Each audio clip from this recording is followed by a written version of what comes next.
தமிழிசை சவுந்தரராஜன் சமீப காலமாக எதனா ஒன்று பேசி அது சர்ச்சையாகி பாரத பிரதமர் மோடி அவர்களுக்கோ இல்லை பாரதிய ஜனதா கட்சிக்கோ ஏதாவது வந்து ஒரு இழுக்கு வந்திருக்கா அப்படின்னா அந்த மாதிரி ஒரு சர்ச்சை பேசுபொருள் எதுவும் கிடையாது. முதல்ல அவர்கள் மீது வந்து ஊழல் குற்றச்சாட்டுகள் எதனா ஒன்று இருந்து இல்லை வந்து இப்போது ரேவண்ணா கேஸ் நம்ம பார்த்தோம். அதே மாதிரி குஜராத்தில் ஒரு சில தலைவர்கள் பார்த்தோம். சாதி ரீதியாக பேசி அவர்களால் வாக்கு வங்கி போய் சீட்டு தோத்த அந்த தன்மை பார்த்துருக்கோம்.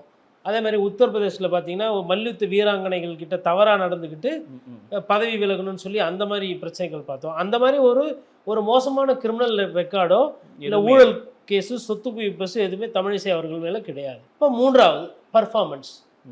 அப்போ இந்த பர்ஃபார்மன்ஸ்னு வரும்போது ஒரு சில கேள்விகள் வருது. தமிழகத்தில் 40 பாராளுமன்ற தொகுதி இருக்கிற இடத்துல பாரத பிரதமர் மோடி அவர்களுக்கு அந்த தனி மெஜாரிட்டி கிடைக்காம போனதுக்கு தமிழகம் ஒரு முக்கிய காரணம்.